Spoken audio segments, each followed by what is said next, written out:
Good evening. As Syria's transition begins, US diplomats have been in the capital Damascus today, meeting representatives from Hayat Tahrir al-Sham, the group now in charge of the country. Well, AnewZ is following events very closely from both inside and outside of Syria. Our reporter Adnan Nasser joins us now from Damascus. Adnan, give us your sense there of what's really going on the ground. So the energy here is one of jubilance and happiness. Every Syrian we've spoken to at this moment is just thrilled that they're free of this Assad regime. You can hear the music and the dancing outside, and we witnessed it for ourselves. We had joined the Friday prayer gathering to interview people, speak to locals that wanted to talk to us about their feelings and sentiments. Some of them included fighters from the old Free Syrian Army. They're current members of the Free Syrian Army and providing security for everybody. What they had told us about their aspirations for the new Syria is that they want a pluralistic Syria. Even though these are religious men, they recognize the complexities and the diversity of Syria. I mean, they've grown up here, and they have colleagues and friends and allies and comrades who are of different religious backgrounds. They don't want any Syrians feeling intimidated or in fear of a theocratic regime taking over after the fall of Assad. So there are questions that need to be asked. Many of those questions will continue to be asked until we see the final results of this revolution.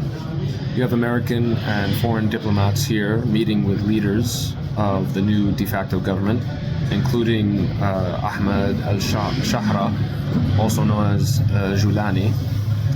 So we have to wait and see what's going to happen.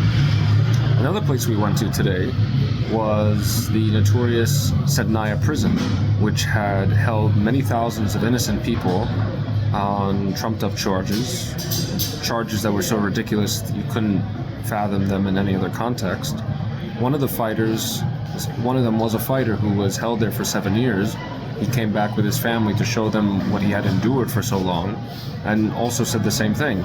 He wants to see a Syria for all of its people, and he was someone who was deeply religious and shared with us that he had friends of all different religious and ethnic backgrounds as well.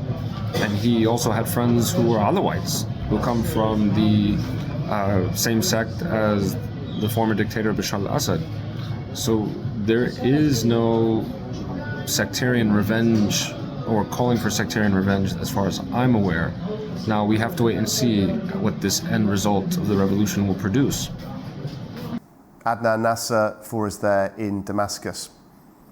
Well, Türkiye is another powerful country with a strong interest in the future stability of Syria. Türkiye has refuted claims by the US of a ceasefire with the SDF group in northern Syria. Well, to discuss this, our correspondent Obay Shandabar has more for us now and joins us from Istanbul. Obay, always great to talk to you. Give us your sense then of what's happening. So many countries, of course, have interests in what's happening in Syria, are keen to play a role in creating a future stable state. Tell us more about the situation between Türkiye and the US. Yeah, well, Turkey has emerged as the main power broker in Syria following the fall of the brutal Assad regime. There's many pieces to the puzzle here. And we'll take a step back to explain to our viewers that Turkey for years has been a staunch supporter of the Syrian opposition and admired of Syrian rebel forces, as well as hosting over 3 million Syrian refugees that fled their homes from Syria, running away from the bombardment and the attacks of the Assad regime and their militias. And now Turkey, according to officials in Ankara, is keen in working with the new authorities in Damascus to establish a safe and inclusive Syria that would then allow most of those refugees to return back to their homes.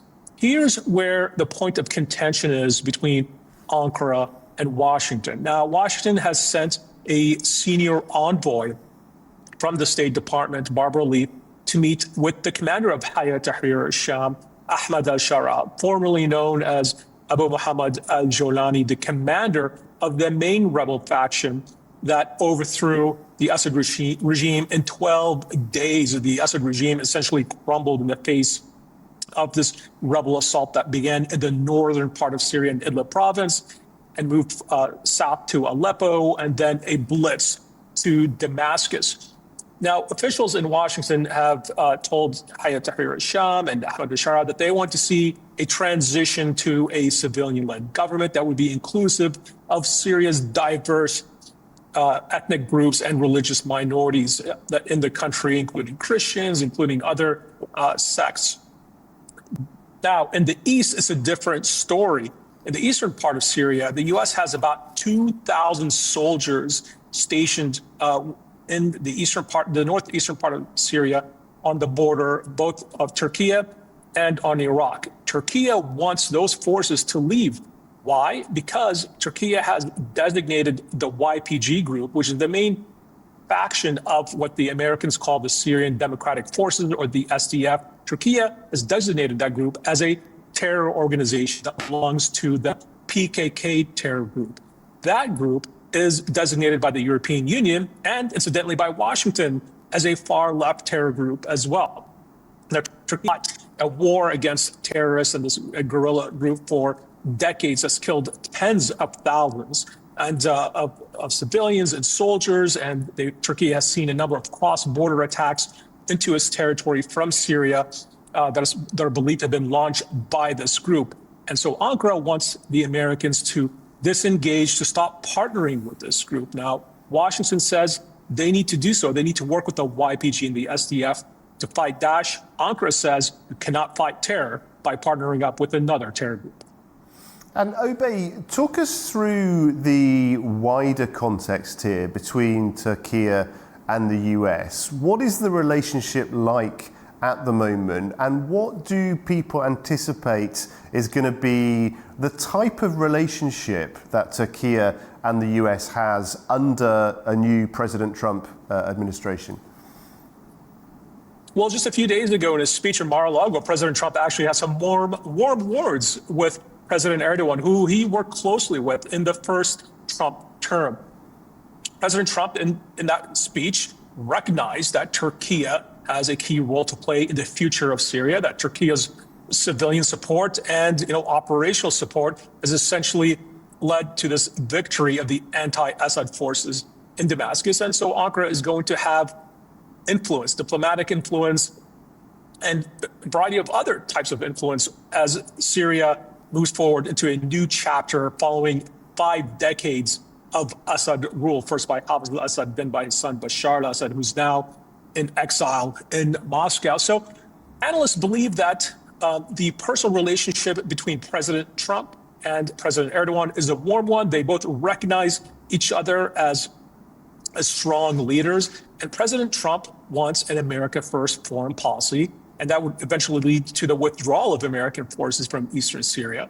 Now, Central Command, that's the main American military command that oversees the Middle East, they've launched a number of airstrikes in the past week in the eastern Syria desert. According to Central Command military officials, they said they were targeting remnants of the ISIS, or otherwise known as Daesh, terror group that are still hiding out in the desert.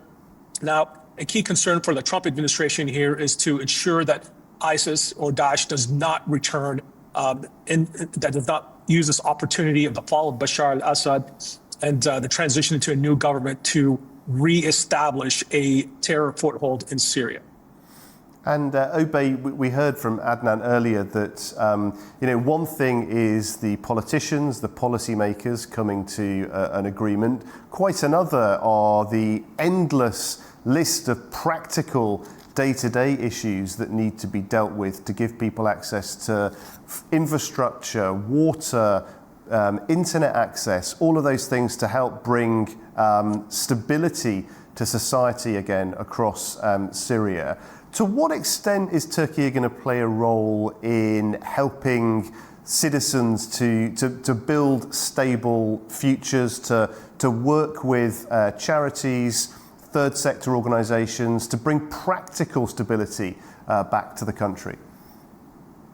Well, Turkey, no doubt, is going to play a very large role in the reconstruction of Syria. And there is a lot to reconstruct. And if there's anything that Turkey knows, that all these private companies, construction companies in Turkey, they've operated in other post-conflict zones, and they're, by all accounts, very adept at quickly reconstructing and building infrastructure. And so much infrastructure in Syria, including critical infrastructure and schools and whole neighborhoods, have been pulverized. I mean, there are recent satellite imagery published by the company Maxar that just shows whole swaths of Damascus and suburbs around the Syrian capital essentially turned into rubble. And you can also look to Turkey playing an important economic role, particularly in the areas of northern Syria that have been long fallen outside the control of the former Assad regime. For instance, in Idlib city and Idlib province and the Aleppo countryside, we've seen Turkey play an important role in providing electricity and humanitarian aid. But certainly, according to my sources, the Syrian people want to move away from humanitarian aid and they want to move towards economic development. And we've heard from recently from both the Turkish president and the Turkish foreign minister, Hakan Fidan, as well, saying that Turkey wants to establish a strategic partnership with the new Syria.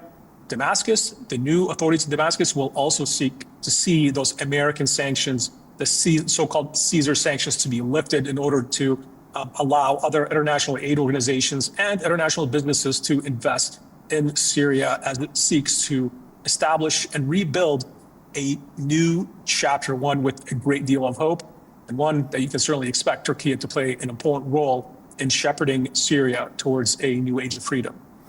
Obey Shandabar, always a pleasure to speak to you. Thank you so much for joining us there from Istanbul in Turkey. Obey there for us in Istanbul. Well, that is all we have time for on this edition of NewsHour. Thank you so much for joining us.